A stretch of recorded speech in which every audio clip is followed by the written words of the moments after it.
Next with match number 14, we have the match announcement from Jazz Sakuro.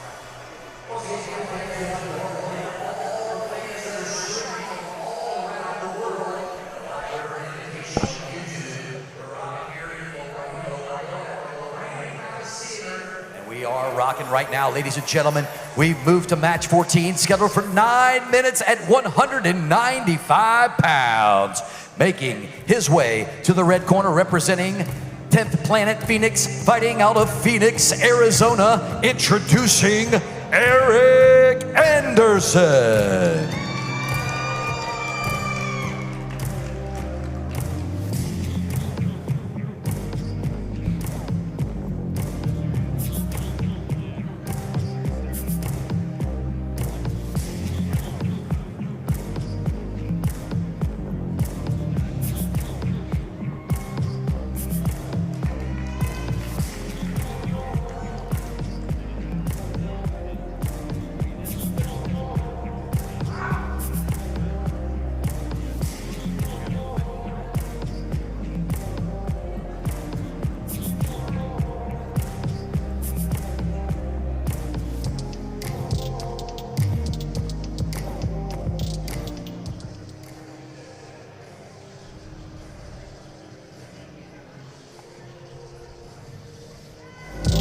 And now his opponent making his way to the blue corner, representing Armazani, fighting out of Charlotte, North Carolina, presenting Ryan Arreola.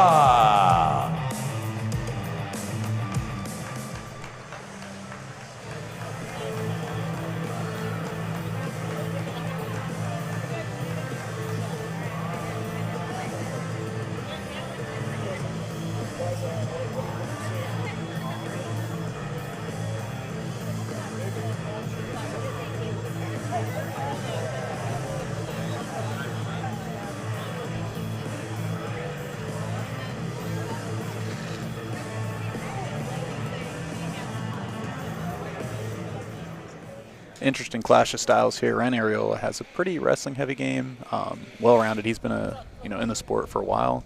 Erik, I'm not as familiar with, but from the scouting report, it seems like he has a pretty, vintage 10th Planet game, rubber guard, go-go platas. So hopefully we see some of that because it's something we haven't seen a ton of so far tonight.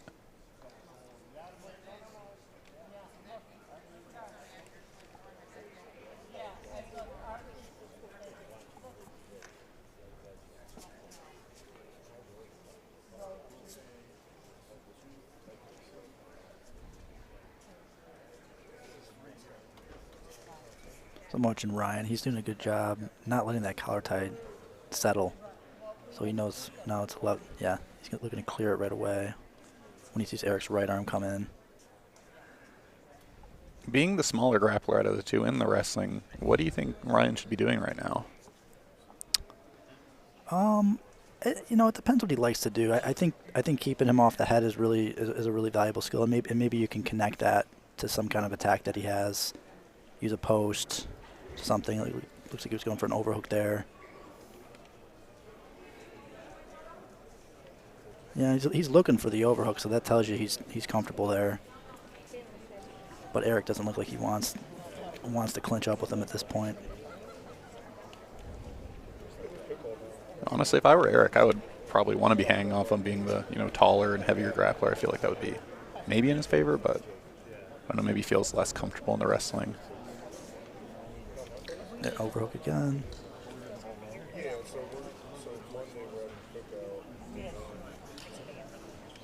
Clearing the collar tie. And you can see him on that wrist constantly.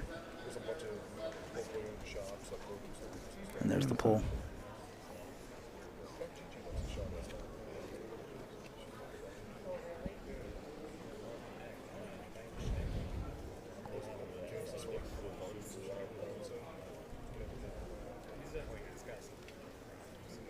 Ryan bringing in his own butterfly hook to try to put pressure on the closed knee shield of Erik here.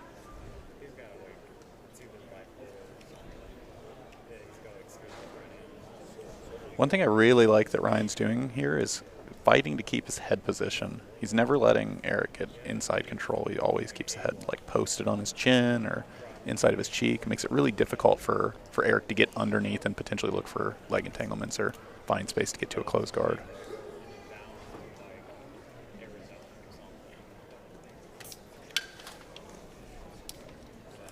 Oh, there we go.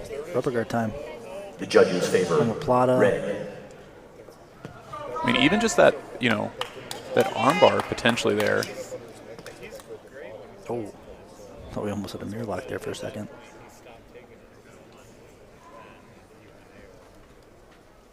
Yeah, not a lot of people, it's not on their radar, but, you know, when you do these, like, tighter passes and you're connecting your hands over the top, you're making yourself susceptible to, you know, omoplatas and potentially entries into rubber guard. So I'd kind of, if I were Ryan, I would want to see a little bit more, you know, disconnection, trying to pass from the outside a little bit. These tight body lock style passes that he's been trying to commit to might be putting him in danger, but. Yeah. That's the style clash we got here. Yeah. Well, maybe you look at the legs and then steps over the guard, looking to turn that into a passing opportunity. Yeah, Ryan's been really using that right arm weave quite a bit here. The right arm between the legs.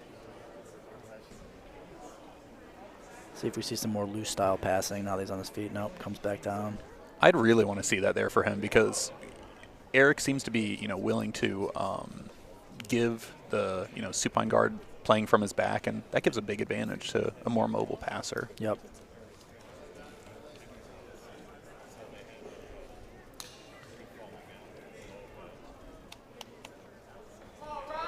It's interesting, Ryan's throwing that butterfly hook and then sort of sitting to his hip every now and again and almost baiting Erik to try to wrestle up with him, it seems like. Yeah. But or just give him something to think about even, like. Yeah. Because, you know, the threat of the leg lock's still there. And with him putting his butterfly hook in, that gives him a little bit more, you know, control of that inside space. So if he does sit over, he potentially has that far leg isolated. Whereas if he, you know, had both feet on the ground, he would be in kind of a, you know, neutral or 50-50 style position, not necessarily a 50-50 guard, but leaving one of his legs behind.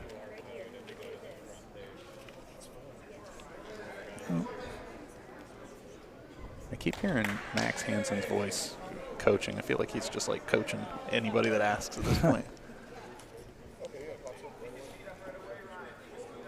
yeah, both these guys are not from Ohio, so not sure how much of their team they have with them. Yeah, Ryan is, it says Charlotte, but he's from Pittsburgh. He's lived there for several years, and I think he recently moved maybe back to Charlotte. Okay. But I know he's been around this scene for a while, and, you know, Pittsburgh's only, what, an hour or so away from Cleveland. Yeah, about 2 or so, but yeah, it's a pretty quick drive. See, that connection there is maybe going to give, you know, space for him to come over the top, look for an omoplata, and set up his rubber guard. The judges favor Calls red. from, judges are favoring the bottom player here. I don't know if I personally agree with that, just based on, you know, the person that's actually dictating the match. Oh, there, hey, he dropped on it. Yeah. Erik's been pretty passive so far, looking to counter mostly. Yeah, the only thing I could think of is that one omoplata that maybe that puts him over the edge. That's true. But yeah, I'm with you. I think Ryan's been controlling, but I'd like to see him maybe open it up a little bit more here. Yeah, and that could give you like kind of an insight into the judge's like opinion on what a valid submission attack is. Like, there was maybe a look at the omoplata. Not that I necessarily think it's a strong submission, but it still, you know, trumps, you know, the lack of submission so far coming from Ryan. Yep.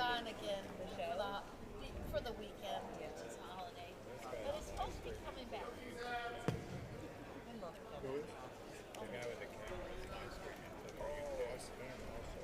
2 minutes, Erik.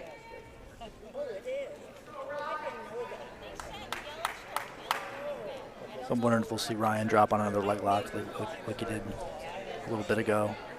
I think he knows if he's not going to get a pass, he's going to have to at least threaten submission. You hear urges from his corner, you know, trying to get him to stay on his feet, pass from the outside. Oh, here we go. But now he's got good chest-to-chest connection and Yeah. had a decent look at a passing opportunity there. No-gi long step action. A minute and a half.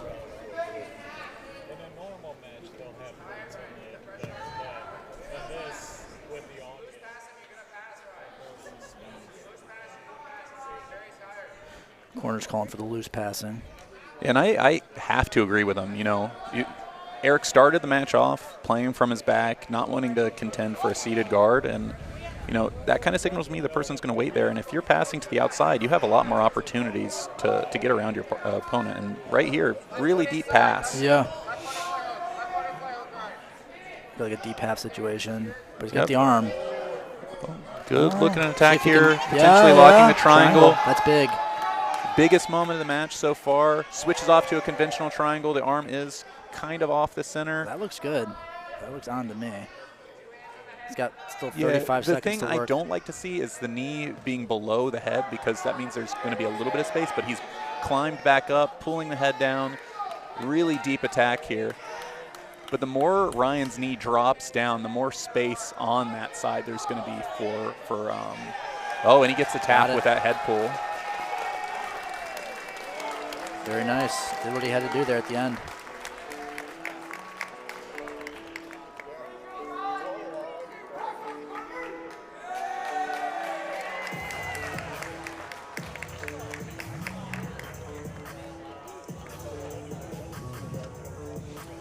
And now with the official decision, we have Jazzakaro.